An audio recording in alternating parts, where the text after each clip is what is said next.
Hari ini kita belajar causative verb. Nah, causative verb ini apa? Adalah kata kerja yang kita gunakan untuk menyuruh atau seseorang melakukan suatu hal. Bisa dengan cara halus, meminta tolong dengan sopan, sampai memerintah, atau bisa juga dengan cara kasar memaksa.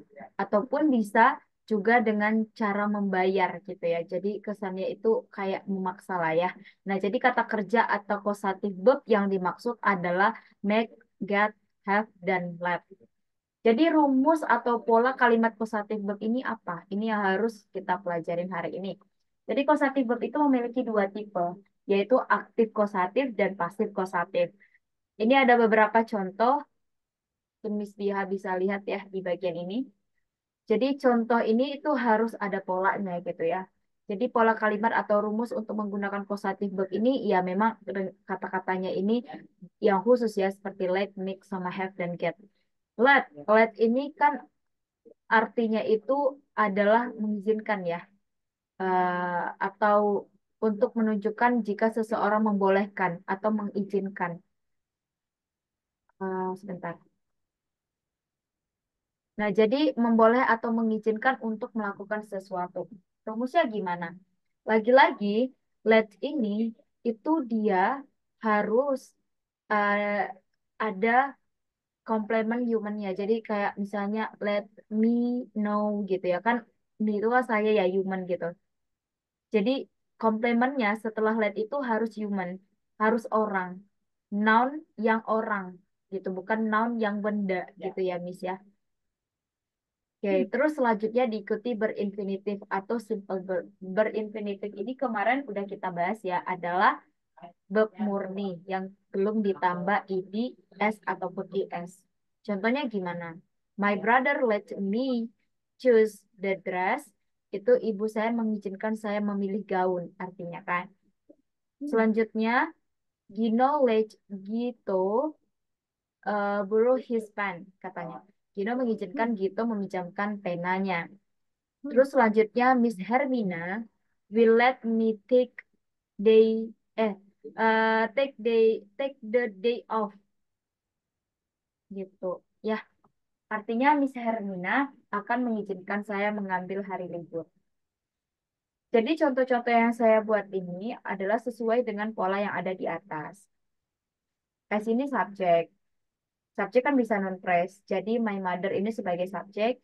Ya. Let ini dan let atau let itu mengikuti subjek. Kalau subjeknya si he, berarti verbnya harus ditambah s. Dan tadi pembahasan kita setelah let atau let itu harus komplement human. Dan Si rata-rata it di ya, sini Miss. itu iya si he it, atau nama orang juga bisa. Intinya ya harus diikuti oleh komplement human. Nggak bisa komplement yang dia benda mati, harus benda hidup. Tuh. Kan artinya mengizinkan, nggak mungkin kan mengizinkan benda, mengizinkan handphone, mengizinkan saya, mengizinkan dia, mengizinkan teman saya gitu ya kan. Oke, Miss Dia,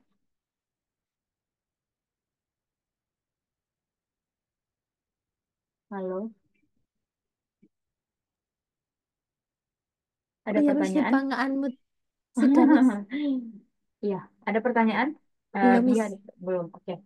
Sekarang ya coba dia baca nomor 2 ini sama contohnya. Dua, make causative make digunakan untuk menunjukkan jika seseorang meminta atau memaksa subjek melakukan sesuatu. Make hanya dapat digunakan dalam bentuk aktif, aktif kausatif.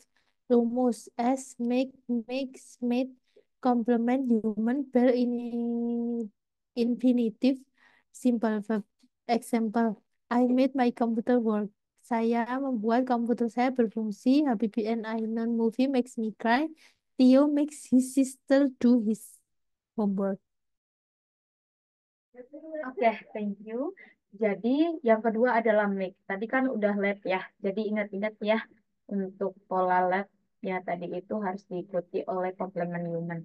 Nah, selanjutnya yang kosatif make. Make ini betul tadi yang Miss Diha baca untuk menunjukkan jika seseorang meminta atau memaksa. Jadi meminta dan memaksa melakukan sesuatu itu bisa pakai make. Hanya dapat digunakan dalam bentuk aktif. aktif ya. Kan kalau kalimat dalam bahasa Inggris ada aktif dan pasif. Nah, ini tuh harus bentuknya aktif. Sama seperti yang tadi let, dia harus diikuti human juga komplemennya.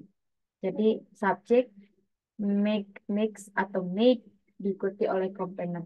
Mix sama mix ini adalah untuk yang present tensesnya.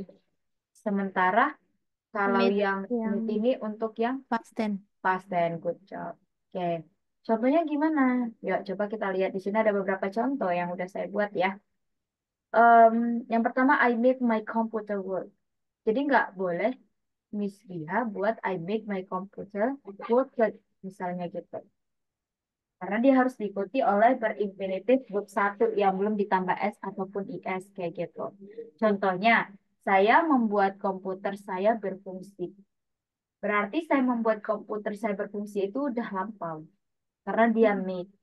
I made my computer work gitu ya kan. Jadi jelas di sini sudah pakai pola. Subjek make mix atau made complement human.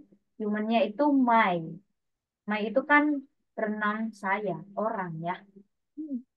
Gitu. Selanjutnya, Habibie dan Ainun movie makes me cry. Nah, ini itu Habibie dan Ainun adalah dua orang ya kan. Jadi karena dua orang yang sama ya kan. Maksudnya Habibie dan Ainun ini kan dua orang, tapi kan filmnya satu. Nah, judulnya Ya, aja Habibie dan Ainun. You get what I mean? Maksud saya bukan nama orangnya ya, itu dua, tapi nama judulnya itu memang Habibie dan Ainun. Dia satu, bahkan dia pakai next. S. Iya pakai S karena kan dia subjek yang singular kan verbnya harus pakai S gitu. Beda dengan noun. Kalau noun yang pakai S berarti kan itu plural gitu ya kan. Iya,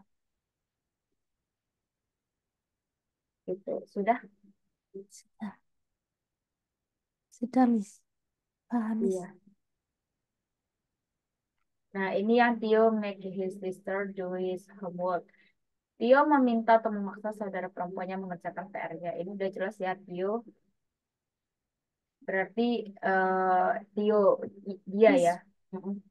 Tio itu kan he. Kenapa kok nggak mix? Oh iya, ini harusnya mixing. Salah ini saya. Ngantuk. Oke.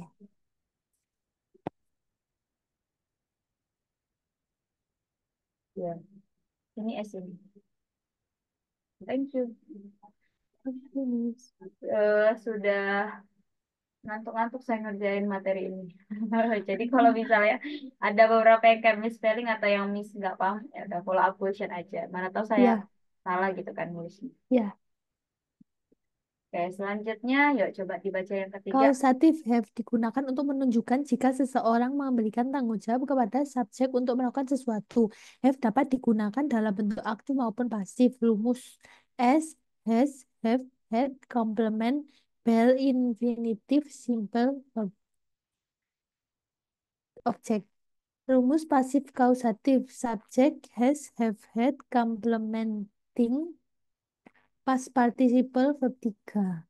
Example, I have her clean the house. Saya meminta kepadanya untuk membersihkan rumah. Rob had his son take the glass. Rob meminta anak laki-lakinya mengambilkan gelas. I have the house cleaned by her. Saya meminta rumah dibersihkan olehnya. Rob had the glass took by his son. Rob meminta gelas diambilkan oleh anak laki-lakinya. Oke, thank you so much. Saya harap nih sambil baca Welcome. sambil memahami ya, jadi eh, biar mudah kita belajar gitu. Nah, yang ketiga itu adalah have. Have ini masuk kosatif juga ya, jadi digunakan untuk menunjukkan jika seseorang memberikan tanggung jawab kepada orang untuk melakukan sesuatu. Jadi have ini dapat digunakan dalam bentuk aktif ya, maupun pasif. Kalau tadi kan aktif sama aktif nih, kalau have bisa aktif maupun pasif. Karena kan have ini masuk ke dalam perfect kan. Perfect itu kan selalu diikuti oleh verb tiga. Kalau perfect diikuti, sorry, kalau di ketemu verb tiga ya otomatis dia pasif, ya kan? Gitu. Nah, jadi kalau bentuk aktifnya gimana? Bentuk aktifnya ya sama kayak rumus tenses biasa ya. Subject has, have, had. Has sama have itu punyanya present, kalau had itu punya past tense. Dan dia harus diikuti dengan komplement human lagi dan lagi. Dan berinfinitif plus objek. Objek ini optional ya, boleh ada, boleh enggak. Sama kayak tadi itu boleh ada, boleh enggak gitu. Jadi kalau misalnya nggak ada nggak apa-apa. Kalau ada nggak jadi masalah gitu aja ya. Terus kalau pasif ini dia malah komplemennya itu bukan human tapi things stuff dan diikuti oleh past participle. Kalau tadi kan ikutinya berinfinitif verb satu ya. Kalau ini ikutnya verb Ya, tiga gitu karena dia pasif. Rumus pasif umumnya kan adalah di ketemu verb tiga. Jadi jelas di sini ini keluarga have khususnya ya. Terus ketemu verb tiga gitu ya. Udah. ya. Contohnya ini ya tadi I have her clean the house. Saya meminta kepadanya untuk membersihkan rumah. Rob had his son, son sorry take the glass. Terus Rob meminta anak laki-lakinya mengambilkan gelas gitu. Meminta anak laki-laki yang mengambil gelas itu tadi ya karena had. Iya, Jadi kayak have ini ya bukan artinya saya harus membersihkan rumah saya meminta gitu artinya. Jadi bisa pakai had juga. Ini bisa untuk speaking ya. oke. I had his son take the class. Saya meminta. Jadi meminta itu nggak harus aks ya. Nggak harus Oh, aks. Have juga bisa. mm, Tapi lagi-lagi, kalau memintanya dalam bentuk aktif, rumusnya beda dengan bentuk pasif gitu. iya. Kalau aktif ya dia komplement human, kalau pasif dia komplement things atau benda gitu.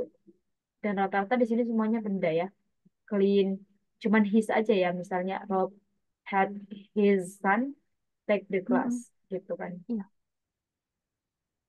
Saya meminta Biha untuk mengerjakan tugas. Gimana bahasa Inggris? Kalau pakai had. I had, oh, I have, I, saya meminta. Saya meminta dia untuk mengerjakan tugas. Ya, I sorry, had, saya minta kepadanya atau kepada Biha untuk mengerjakan tugas. Gimana bahasa Inggris? I had dia Mm-mm. for dan. Ya, Mengerjakan tugas. vertikanya do ya. Dan, Nah, itu kan bentuknya aktif kan? Kan Biha.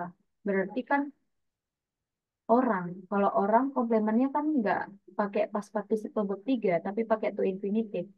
Harusnya I have her mm-mm. do exercise gitu. Oh, I have,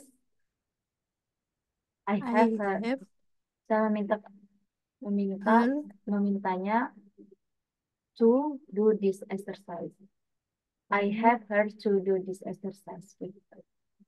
Ingat kalau dia orang bentuknya aktif komplemennya. Kalau dia things baru past participle. Tadi kan dia ya, orang atau benda? Saya tanya. orang. Orang kan. Kalau orang pakai apa? Ayo di sini.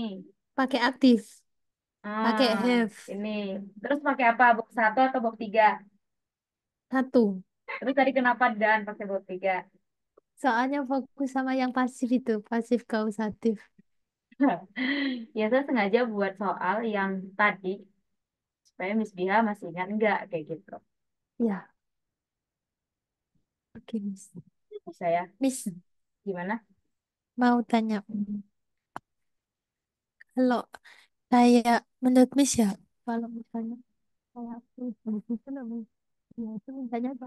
IBT, Miss. Menurut Miss, lebih baik saya belajar IELTS apa TOEFL IBT? Ah ya. Tapi kalau nanti pas saya disuguhkan tes IBT, nanti saya bingung. Tapi kan ayam bisa masuk kemana aja. Bentar. Bentar ya Tapi, Miss ya. iya, oke, Bentar ya Miss Miss. ya. Iya.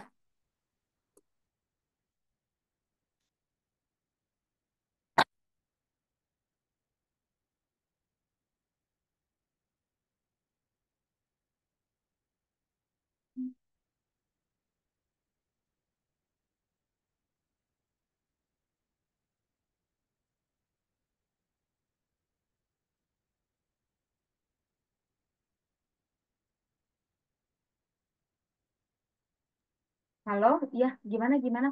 Eh, Kalau ITP itu kan dia melatih skill pasif yang kita pelajarin ini. IBT, Miss. Kalau IBT itu dia kayak IELTS tapi lebih susah format Iya, assessmentnya. Nah iya, biasanya kalau IBT itu di negara-negara tertentu aja gitu. Kayak Amerika tuh pasti gitu. Tapi kalau IELTS semua negara itu masih nerima gitu. Bahkan ke Amerika sekalipun nerima. Nah kan eh, dia sudah belajar ITP nih gitu kan. Kalau iya, udah skornya 500 ke atas, nanti kita totalin itu mudah untuk menuju ke IELTS karena udah B1. Biasanya tahap untuk belajar IELTS itu minimal kita di level B1 atau iya, standar IELTS-nya itu 500 kayak gitu kan. Nah, kalau misalnya kita mau ke IBT ya kan, kita iya, effort lagi nih gitu karena setiap tesnya itu melatih semua skill gitu. Misal iya, eh, dia mau skill yang ke speaking misalnya. Speaking harus ada listeningnya juga, harus ada readingnya juga, harus iya, ada speakingnya. Jadi setiap skill yang dilatih itu ada 4 skill lagi di dalamnya. Jadi every single skill you will test all of this skill gitu. Jadi iya, semua skill dilatih ke satu skill gitu. Paham ya maksud saya? Misalnya iya, kalau Miss. Miss test writing, nanti ada membacanya juga, ada speakingnya juga, ada listeningnya juga, ada readingnya juga, ada writingnya, apalagi gitu. Nah, jadi itu yang membuat assessmentnya lebih susah dibandingkan IELTS. Kalau Iya, IELTS itu eh, template kita bisa pahami itu kalau kita konsisten walaupun walaupun gini ya saya juga nggak bilang IELTS mudah daripada TOEFL IBT gitu tapi mereka iya, tuh punya assessment yang berbeda gitu. Miss Diha kalau misalnya iya, Miss Diha mau yang IBT ya udah nggak apa-apa iya. gitu. Nah, ya